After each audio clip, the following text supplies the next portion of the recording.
ونعوذ بالله من شرور أنفسنا ومن سيئات أعمالنا من يهده الله فلا مضل له ومن يضلل فلا هادي له وأشهد أن لا إله إلا الله وحده لا شريك له وأشهد أن محمدا عبده ورسوله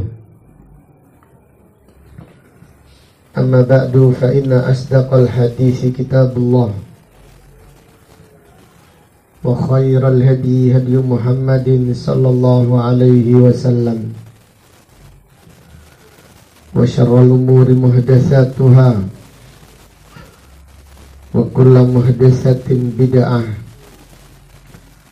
وكل بدعة ضلالة وكل ضلالة في النار. اللهم فقهنا في الدين. اللهم إنا نسألك علما نافعا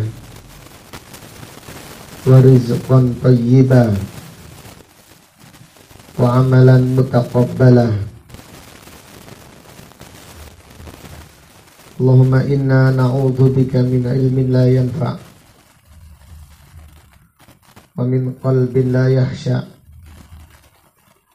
ومن نفس لا تشبع ومن دعوة لا يستجاب لها. Alhamdulillah, pada malam yang berbahagia ini, yaitu malam Ahad tanggal 8 bulan Jumada al-Akhirah tahun 1444 Hijriah,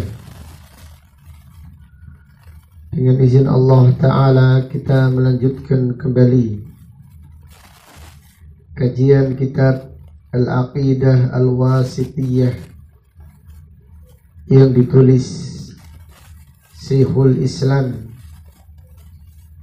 Abul Abbas Ahmad Ibnu Abdul Halim Ibni Abdissalam Ibni Taimiyah rahimahullahu ta'ala rahmatan wasi'ah. Pada kesempatan malam ini kita memulai kajian dengan membaca surat An-Nisa ayat 149. Surat An-Nisa ayat 149. Allah Ta'ala berfirman, in tubdu khairan aw tukhfuhu aw ta'fu an su'in fa inna Allaha kana 'afuwan qadira. Surat An-Nisa ayat 149. Allah Ta'ala berfirman, ibu-ibu harap tenang. Ibu-ibu harap tenang. Ibu-ibu harap tenang 3 kali ya. Allah Ta'ala berfirman, in tubdu khairan, jika kalian menampakkan kebaikan, au tukhfuhu, atau kalian menyembunyikannya, au ta'fu an su'in, atau kalian memaafkan keburukan orang lain, fa inna Allaha kana 'afuwan qadira, sesungguhnya Allah Maha Pemaaf lagi Maha Berkuasa.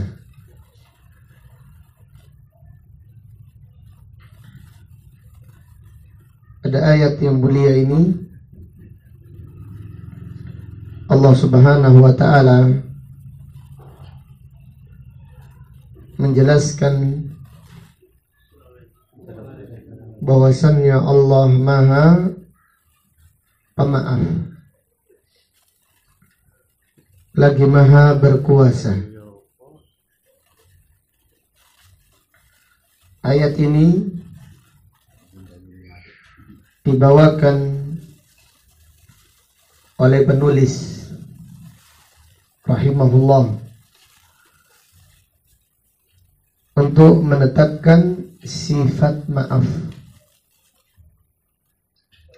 Ayat ini dibawakan oleh penulis untuk menetapkan sifat maaf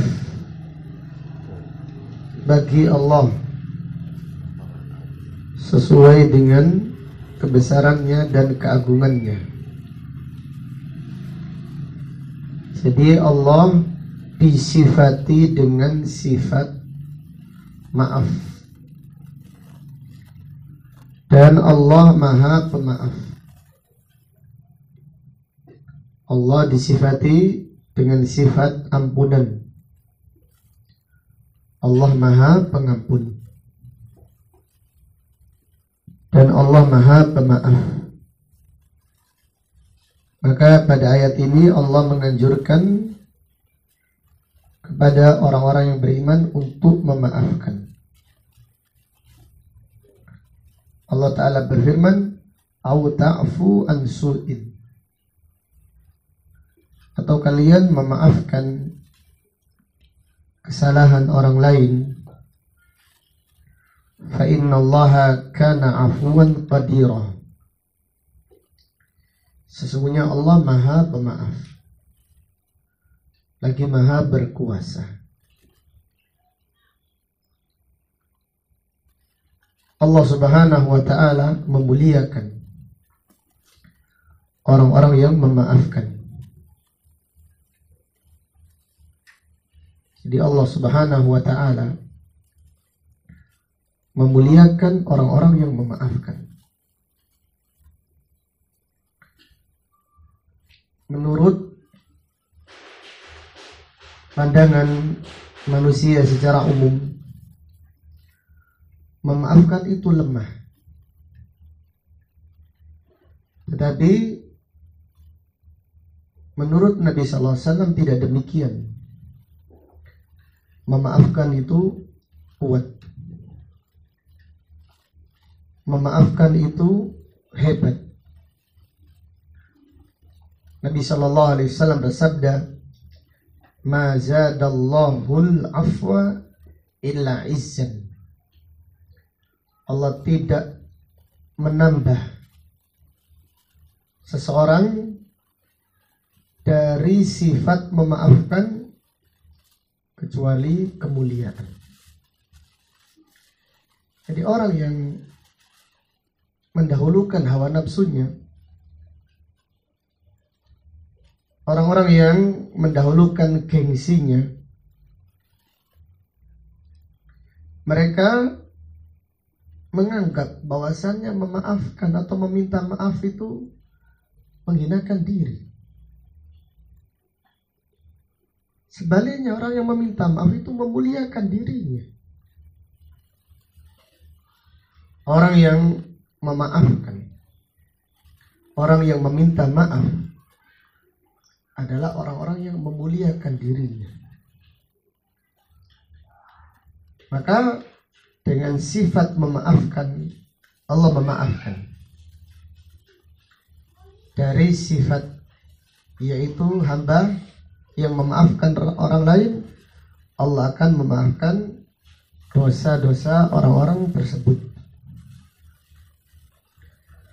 Dalam hadis yang diriwayatkan oleh Imam Bukhari dari sahabat Abu Darda, Abu Darda radhiyallahu anhu berkata, "Kuntu jalisan inda Nabi sallallahu alaihi wasallam." Aku duduk bermajlis di majelisnya Rasulullah sallallahu alaihi wasallam. Idja'a Abu Bakrin akhadha id aqbala Abu Bakrin akhadha bi tarafi ridaihi. Tiba-tiba datang Abu Bakar membawa atau menyincing. Apa menyincing itu? Bukan menjinjing. Iya, melingkis. Bukan melingkis. Menyincing bajunya. Karena orang yang tergesa-gesa itu lihat. Sarungnya diangkat sedikit supaya berjalan cepat. Nabi SAW ketika itu bersabda, amma sahibukum qad ghamara. Adapun sahabat kalian ini, adapun Abu Bakar ini, dia telah mendahului berbuat kebaikan. Ketika Abu Bakar belum datang, belum tiba, Nabi SAW sudah mengatakan, adapun saudara kalian ini, dia telah mendahului di dalam kebaikan. Setelah itu Abu Bakar tiba dan beliau mengucapkan salam. Setelah itu Abu Bakar berkata, ya Rasulullah, innahu baini wa baina ibni al-Khattabi syai'un fa asra'tu. Ya Rasulullah, terjadi perselisihan antara aku dan Abu Bakar dan Umar ibn al-Khattab. Aku pun mengucapkan ucapan yang menjadikannya marah. Fa asra'tu, aku mencelanya. Aku menjadikannya marah. Fa kharaja, Umar keluar, langsung keluar dari majelis tersebut. Marah Umar ibn al-Khattab. Wa tabi'tuhu astardihi, aku mengikutinya, aku minta keridhaannya. Wahai Umar, maafkan aku. Wahai Umar, maafkan aku. Fa'aba, Umar tidak mau memaafkan. Bahkan Umar menutup pintunya. Umar ibn Khattab menutup pintunya sehingga Abu Bakar tidak bisa masuk. Abu Bakar sudah minta maaf, tapi Umar tidak memaafkan. Setelah itu Abu Bakar datang kepada Rasulullah Sallallahu Alaihi Wasallam. Kemudian Umar pun menyesali. Jadi lihatlah orang-orang yang mulia. Jadi orang yang mulia itu bukan tidak pernah berselisih. Perselisihan itu pasti. Salah paham itu terjadi. Gesekan pasti terjadi antara sahabat satu dengan sahabat yang lain. Jadi Abu Bakar ini yang sangat dekat dengan Umar pun pernah bentak-bentakan. Sampai Abu Bakar membentak Umar.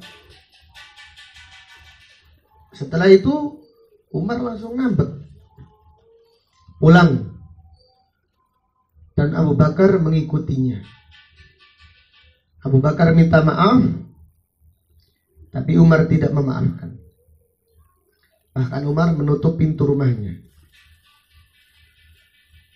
Kemudian Abu Bakar lapor kepada Rasulullah Sallallahu Alaihi Wasallam.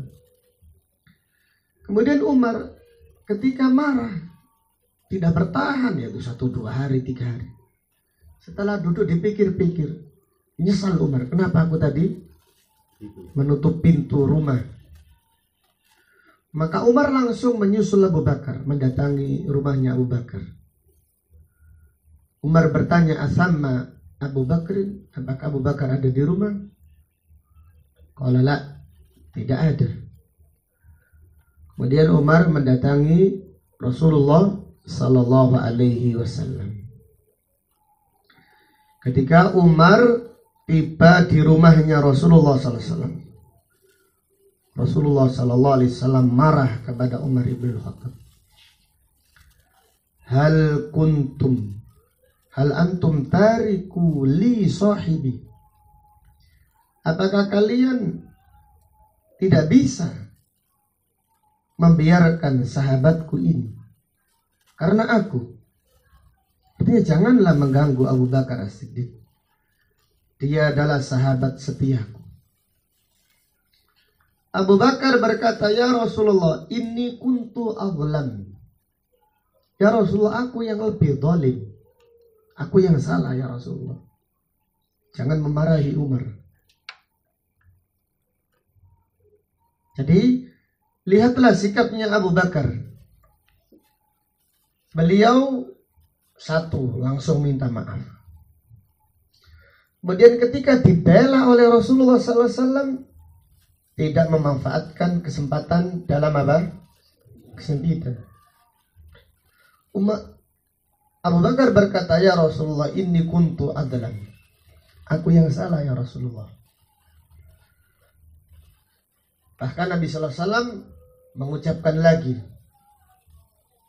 ucapannya, laqad ji'tukum. Aku telah datang kepada kalian menyampaikan risalah. Wa qultum kadzabta. Kalian berkata engkau dusta. Wa sadaqani. Adapun Abu Bakar membenarkan yaitu risalahku. Wa wasani bimalihi wa malihi wa nafsihi.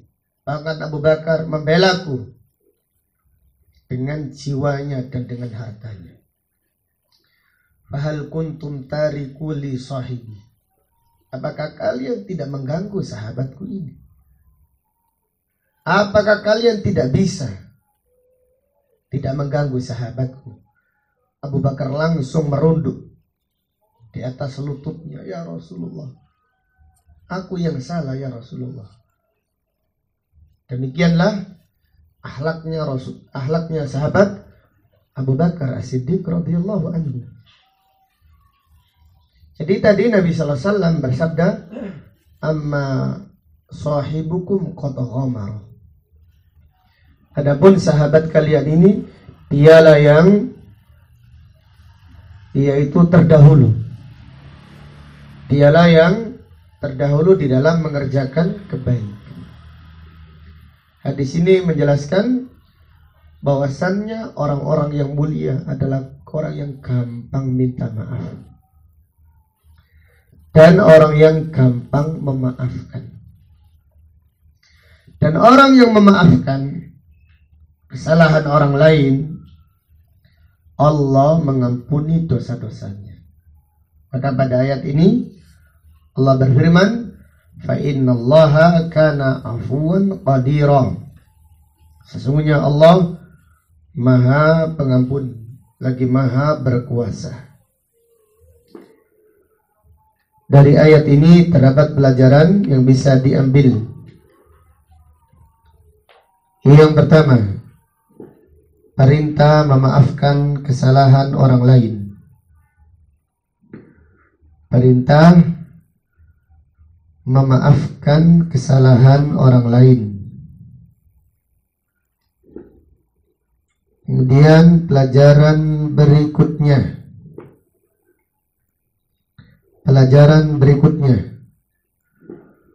Su'ut tafahum. La budda an yaqa'a bainal ikhwah. Salah faham pasti terjadi di antara sahabat. Salah faham pasti terjadi di antara sahabat. Kita punya sahabat setia, kita punya sahabat dekat, pasti ada salah faham. Jadi kalau Abu Bakar dan Umar salah faham, kemudian kita tidak salah faham, itu mustahil. Kalau mereka yang dijamin surga, kadang-kadang terjadi gesekan. Kadang-kadang terjadi perselisihan. Tapi perselisihan mereka itu tidak lama. Mungkin beberapa menit, beberapa jam saja. Gak sampai harian, sampai bulanan. Hawa nafsu. Na'udzubillah. Jadi kisah Abu Bakar As-Siddiq dan kisah Umar ketika terjadi perselisihan banyak sekali faedahnya. Jadi orang-orang yang mulia, orang-orang yang dijamin surga pun kadang-kadang mereka terjadi gesekan antara satu dan yang lainnya. Namun mereka mencontohkan sikap-sikap yang mulia. Abu Bakar minta maaf. Ini menunjukkan kemuliaan Abu Bakar As-Siddiq. Umar Ibnul Khattab pun mulia pada kisah ini. Karena Umar pun mendatangi rumahnya apa? Abu Bakar. Bahkan Umar mendatangi rumahnya Rasulullah Sallallahu Alaihi Wasallam.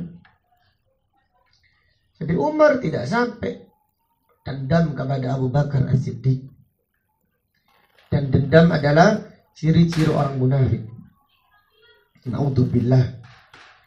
Rasulullah Sallallahu Alaihi Wasallam bersabda tentang orang-orang munafik, wa idza khasama fajara. Apabila berselisih melampaui batas. Apabila berselisih berbuat zalim, dendam kesumat melampaui batas. Demikian orang-orang munafik. Jadi pun adapun orang yang beriman itu memaafkan. Orang yang beriman itu menginginkan kemuliaan di sisi Allah Subhanahu wa ta'ala. Kemudian ayat berikutnya, surat An-Nur ayat 22. Surat An-Nur ayat 22.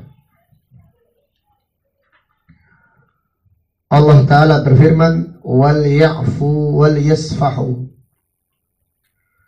Hendaklah mereka memaafkan dan lapang dada. Ala tuhibbuna an yaghfirallahu lakum. Tidakkah kalian suka Allah mengampuni dosa-dosa kalian? Wallahu ghafurur rahim. Dan Allah Maha Pengampun lagi Maha Penyayang. Ayat ini menjelaskan anjuran untuk memaafkan kesalahan orang lain. Dan siapa yang memaafkan kesalahan orang lain, maka Allah akan mengampuni dosa-dosanya. Dan ayat ini menjelaskan bahwasannya Allah Maha Pengampun lagi Maha Penyayang. Artinya apabila Allah mengampuni kesalahan orang lain, langsung seketika itu Allah menyayanginya. Demikianlah Allah Subhanahu wa ta'ala. Demikianlah Allah Subhanahu wa ta'ala maha sempurna sifat-sifatnya. Jadi manusia itu bisa memaafkan, tapi menyayangi tidak. Apalagi kesalahan yang dilakukan apa? Berulang-ulang.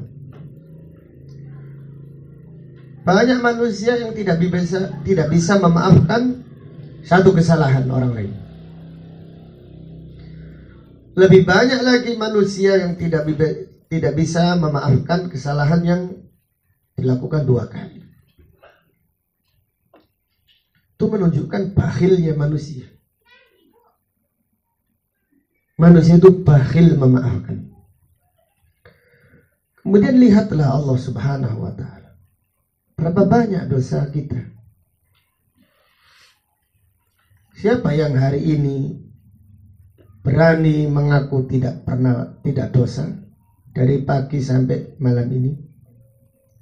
Siapa di antara kita yang berani?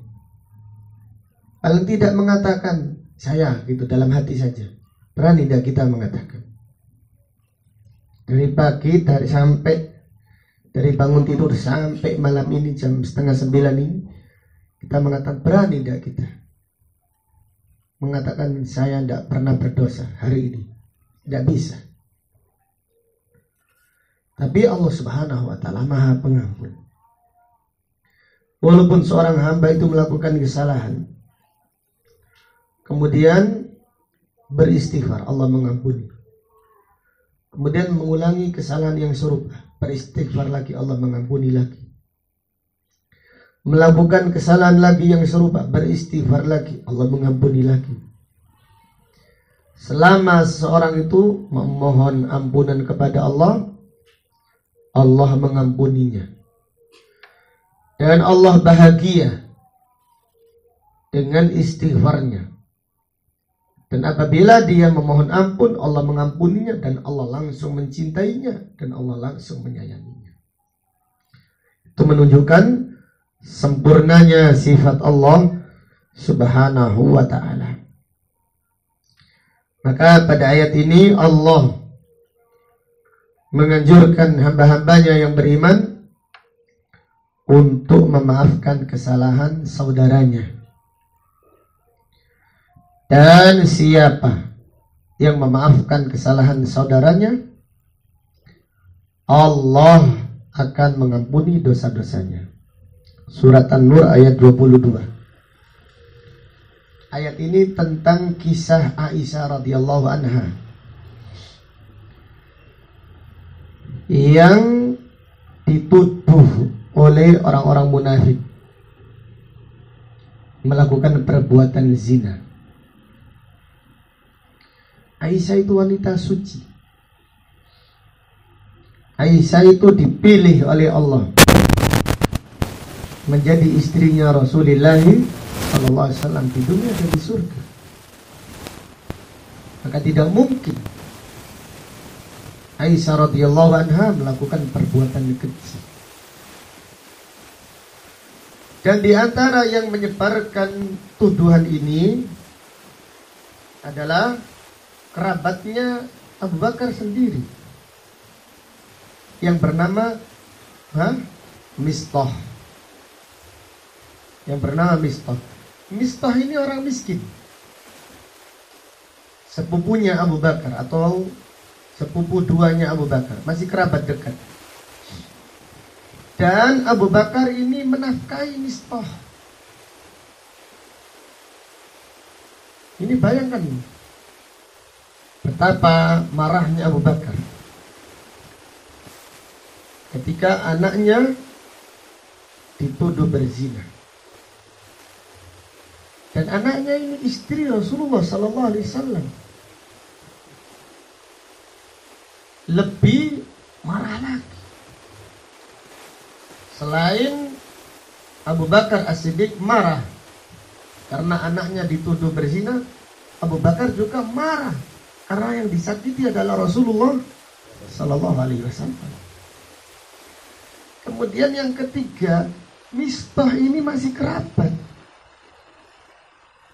Seharusnya kerabat itu tidak menyakiti, melindungi kerabat itu, bukan malah ikut-ikut menyebarkan gosip. Apalagi Mistah ini dinafkahi oleh Abu Bakar.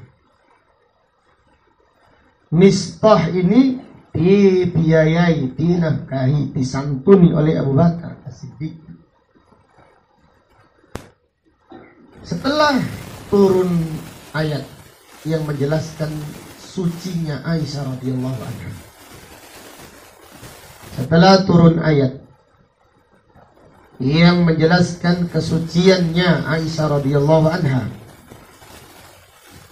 maka Abu Bakar As-Siddiq bersumpah, demi Allah, aku tidak memberi nafkah lagi kepada Mistah.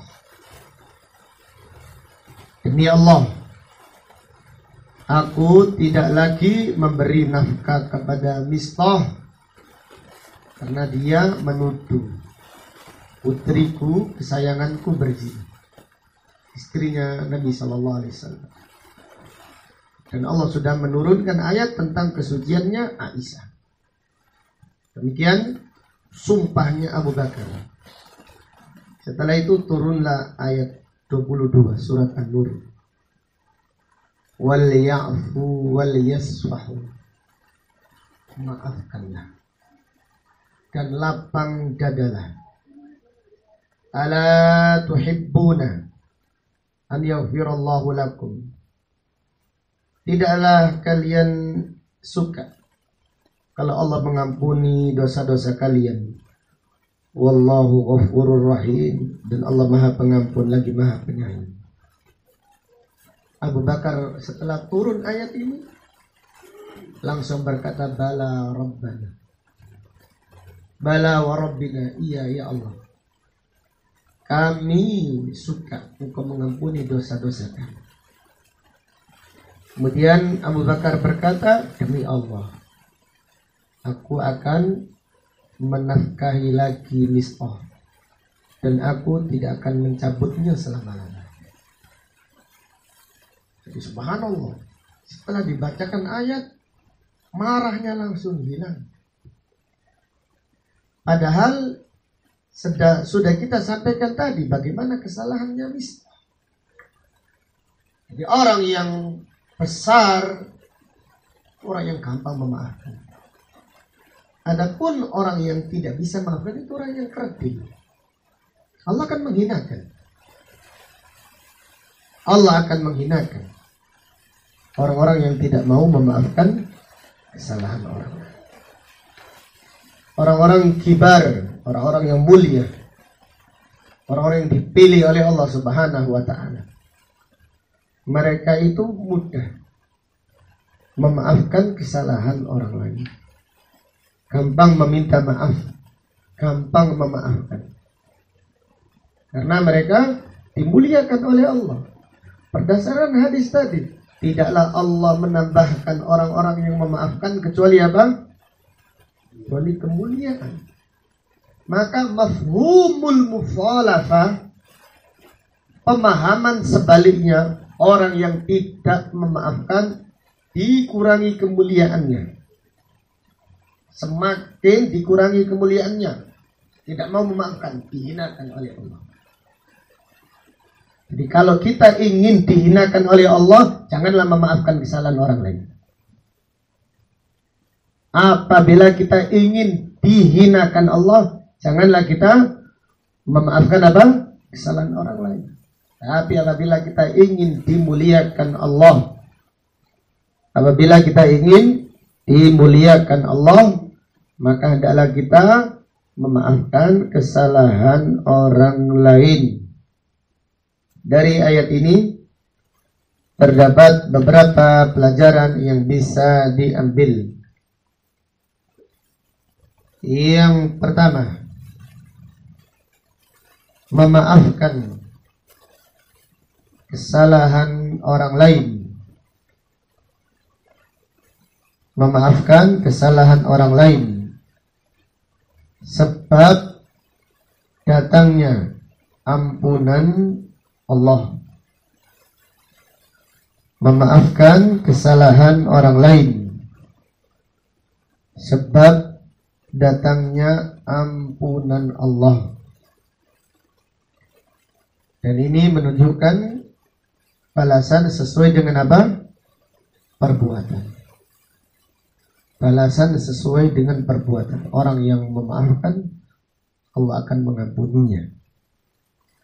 Orang yang tidak mau memaafkan kesalahan orang lain, Allah akan menghinakannya. Dan orang-orang yang sebelumnya tidak tahu tentang perangai seseorang, tidak tahu orang itu baik atau tidak baik, kelihatannya baik, tapi karena dia tidak mau memaafkan kesalahan orang lain, Allah akan membongkar aibnya. Allah akan menghinakannya. Allah menghinakan orang-orang yang tidak mau memaafkan kesalahan orang lain. Kemudian pelajaran berikutnya, fihi fadlu Abi Bakrin As-Siddiq, keutamaan sahabat Abu Bakar As-Siddiq radhiyallahu anhu. Keutamaan sahabat Abu Bakar As-Siddiq radhiyallahu taala anhu. Pelajaran berikutnya, fihi anna Allah yafrahu bi taubati abdi, bahwasannya Allah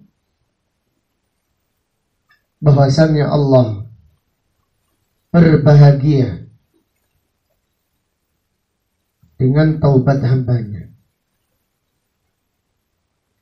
Bahwasannya Allah berbahagia dengan taubat hambanya. Bukan hanya bahagia, bahkan Allah sangat bergembira, sangat bahagia, melebihi kebahagiaan manapun yang ada di dunia ini. Jadi Allah lebih bahagia dengan taubat hambanya daripada seorang musafir di tengah padang pasir. Dia ketika kelelahan berteduh di bawah pohon atau di bawah batu. Kemudian onta yang membawa makanannya, yang membawa barangnya pergi. Dan padang pasir itu kuburan musafir. Ya, banyak musafir yang meninggal dunia di padang pasir. Kalau sudah tersesat di padang pasir, meninggal sudah. Bayangkan ribuan kilo pasir saja. Kalau sudah tersesat, sudah kehabisan bekal, maka seorang itu siap-siap menghadapi kematiannya. Di saat orang tersebut sudah putus asa, mencari ontanya ke kanan, ke kiri, ke depan, ke belakang, tidak ketemu. Akhirnya dia kembali ke tempat semula, siap-siap menunggu kematiannya. Di saat putus asa, di saat dia sudah siap-siap menanti kematiannya, tiba-tiba ontanya apa? Kembali. Ontanya datang. Saking bahagianya dia berkata, "Ya Allah, Engkau adalah hambaku, aku adalah Tuhanmu." Akhta'a min syiddatil farah. Keliru karena saking bahagianya. Nabi sallallahu alaihi wasallam bersabda, Allah lebih bahagia dengan taubat hambanya daripada orang tadi yang bahagia kedatangan ontanya. Jadi otomatis orang tersebut sangat bahagia. Ontanya kembali, dia hidup lagi. Seakan-akan dia hidup lagi, yang sebelumnya dia sudah siap-siap, dia menunggu kematiannya. Tapi di saat itu ontanya datang, maka dia sangat berbahagia dan Allah lebih bahagia. Allah lebih bahagia daripada orang tersebut, yaitu Allah bahagia dengan taubat hamba-hambanya. Maka janganlah kita putus asa dari memohon ampunan kepada Allah Subhanahu wa ta'ala. Dan Allah apabila ada seorang hamba memohon ampunan, Allah mengampuninya. Dan Allah mencintainya. Maka pada ayat ini Allah Ta'ala berfirman, Wallahu ghafurur rahim. Dan Allah Maha Pengampun lagi Maha Penyayang. Diampuni dan disayangi. Dan ampunan Allah itu ada 3 maknanya. Maghfirah memiliki 3 makna. Yang pertama, satrul dzunub. Yang pertama, satrul dzunub, yaitu aibnya ditutupi. Lihatlah orang yang bermaksiat sepanjang tahun, orang yang bermaksiat puluhan tahun, kalau bertaubat di akhir hayatnya, kesalahannya yang telah lalu ditutup oleh Allah dan namanya dijadikan oleh Allah harum. Itu tanda taubat. Jadi orang-orang tidak melihat lagi kejahatannya, kezalimannya. Yang dilihat adalah apa? Kebaikan. Itu makna ampunan. Artinya Allah menutupi aibnya. Kemudian yang kedua, Allah mengampuni hamba-hambanya. Mana yang kedua adalah Allah menghapus dosa-dosanya. Allah menghapus dosa-dosanya. Sekiranya seorang punya dosa 1000, kalau dia memohon ampun dan Allah mengampuninya, 1000 tadi jadi 0. Rasulullah SAW bersabda, "At-taibu minaz dzambi kaman la dzamba lahu." Orang yang bertaubat dari dosa seperti dia tidak pernah berdosa. 0. 1000 dosa dihapus jadi 0. Kemudian mana yang ketiga? Allah mengganti kesalahannya dengan kebaikan. Allah mengganti kesalahannya dengan kebaikan. Jadi sebelumnya dosanya 1000. Kalau dia memohon ampunan, 1000 dosa diganti 1000 apa? Pahala, 1000 kebaikan. Jadi orang-orang yang pada hari kiamat nanti, orang yang tidak berdosa, berharap berdosa, lalu dia memohon ampun kepada Allah dan Allah mengampuni dosanya. Jadi hadis ini menjelaskan anjuran beristighfar, bukan anjuran berdosa. Hadis ini menjelaskan anjuran apa? Beristighfar, bukan anjuran berdosa. Nabi SAW bersabda, "Laulan tuzlibu." Sekiranya kalian tidak pernah berdosa, la adhaballahu bikum, Allah akan mengganti kalian dengan kaum yang berdosa dan beristighfar kepada Allah dan Allah mengampuni dosanya. Hadis ini menjelaskan anjuran beristighfar, bukan anjuran apa? Berdosa. Karena manusia itu tabiatnya pasti dosa. Sebaik-baiknya orang, apalagi manusia biasa, bukan seorang nabi, bukan seorang rasul, pasti melakukan kekhilafan, pasti melakukan kesalahan. Rasulullah SAW bersabda, "Kullu bani Adama khata'un." Setiap anak manusia pasti melakukan dosa. Wa khairul khatta'ina tawwabun. Dan sebaik-baik orang yang berdosa adalah orang yang bertaubat. Wallahu ta'ala a'lam. Ayat berikutnya, surat Al-Munafiqun ayat 8. Allah Ta'ala berfirman, "Walillahil 'izzatu wali rasulihi walil mu'minin walakinnal munafiqina la ya'lamun."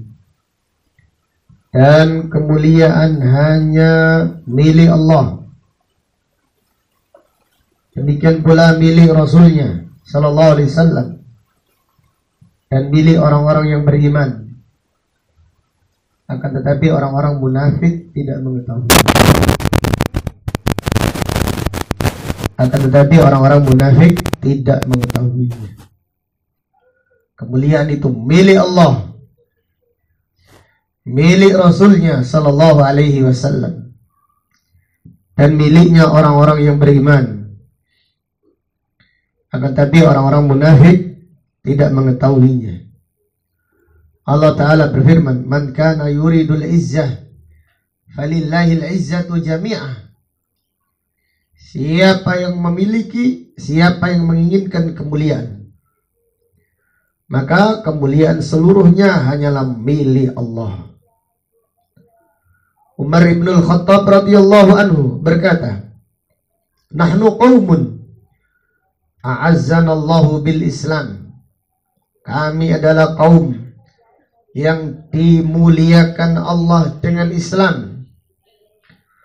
Wa mata ibtaghainal izzata bighairil Islam adallana Allah. Dan apabila kita menginginkan kemuliaan selain Islam, Allah akan menghinakan kita. Jadi kemuliaan itu milik Allah. Dan kemuliaan itu dengan Islam, dengan Al-Quran, dengan sunnah Rasulullah sallallahu alaihi wasallam. Dari ayat ini terdapat beberapa pelajaran yang bisa diambil. Yang pertama, menetapkan sifat mulia untuk Allah. Menetapkan sifat mulia untuk Allah sesuai dengan kebesarannya dan keagungannya. Jadi Allah memiliki sifat mulia dan Allah Maha Mulia. Maka kita tidak mengapa menamakan anak kita dengan nama Abdul Aziz. Kalau kita memiliki anak namanya Abdul Aziz, panggilan yang sempurna, Abdul Aziz. Itu nilainya tauhid dan nilainya sunnah. Jangan dipotong tul atau cis, ya? Iya, cis nanti atau tul. Nah, ini menyelisihi sunnah. Kemudian pelajaran berikutnya, fihi talabul izzah bil ikhlasi wa sunnah, meraih kemuliaan dengan ikhlas dan sunnah. Meraih kemuliaan dengan ikhlas dan sunnah. Janganlah kita tergesa-gesa. Inna haula yuhibbunal ajilah. Sesungguhnya mayoritas manusia suka tergesa-gesa. Jadi ini adalah jalannya Allah. Allah akan memuliakannya. Maka raihlah kemuliaan dengan ikhlas. Dan juga dengan senantiasa berada di dalam sunnah Rasulullah sallallahu alaihi wasallam. Karena kemuliaan dengan itu, dengan tauhid, dengan Al-Quran, dengan memperjuangkan perjuangan Rasulullah sallallahu alaihi wasallam. Kemudian ayat berikutnya, surat Shad ayat 82. Surat Shad ayat 82 tentang perkataan iblis. Iblis berkata, "Fabi izzatika," dan demi kemuliaanmu, "la ughwiyannahum ajma'in," aku akan menyesatkan mereka seluruhnya. Ayat berikutnya, "illa ibadaka minhumul mukhlasin," kecuali hamba-hambamu di antara mereka orang-orang yang ikhlas. Jadi iblis menyerah dari menyesatkan orang-orang yang ikhlas. iblis menyerah dari menyesatkan orang-orang yang ikhlas. Karena orang-orang yang ikhlas itu ditolong Allah. Dan siapa yang ditolong Allah, maka tidak ada yang bisa mencelakainya. Siapa yang dijaga Allah, tidak ada seorang pun yang bisa mengganggunya. Siapa yang diberi petunjuk Allah, tidak ada seorang pun yang bisa menyesatkannya. Pada ayat yang mulia ini, Allah berfirman mengkisahkan, yaitu tentang kisah Nabi Adam alaihissalam yang diciptakan dari tanah. Setelah sempurna, yaitu penciptaan Nabi Adam alaihissalam, Allah memerintahkan para malaikat untuk sujud. Kecuali iblis tidak sujud. Dan iblis bukan malaikat. Karena malaikat diciptakan dari apa? Cahaya. Sedangkan iblis diciptakan dari api. Akan tetapi karena iblis ini di langit, maka perintah sujud kepada Nabi Adam, perintah sujud kepada malaikat supaya sujud kepada Nabi Adam mencakup perintah kepada iblis.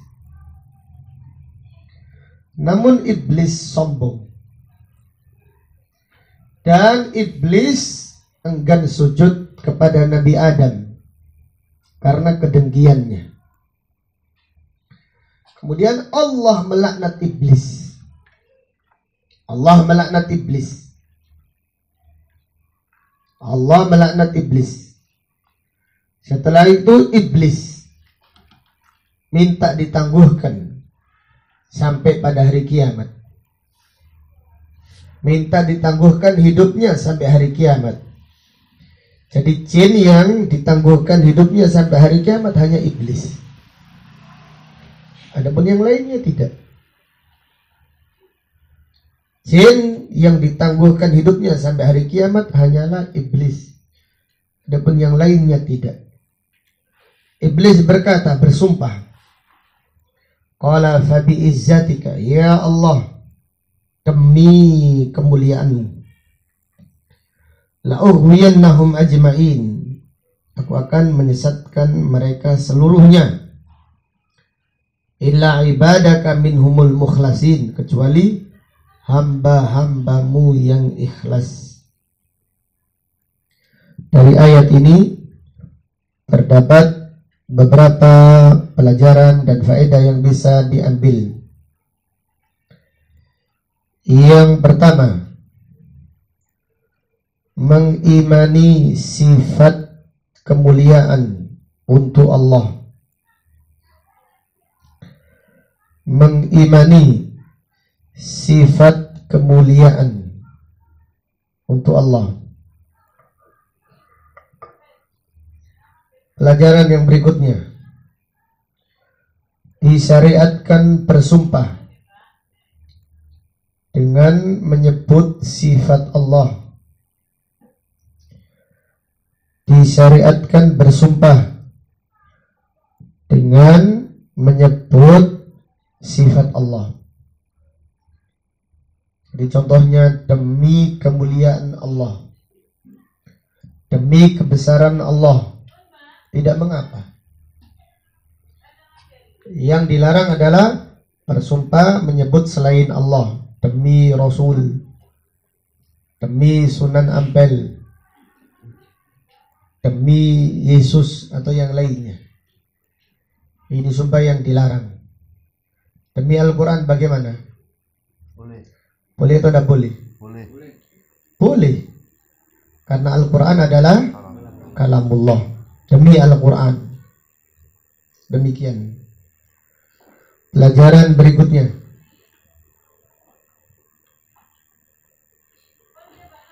pelajaran berikutnya, berhujjah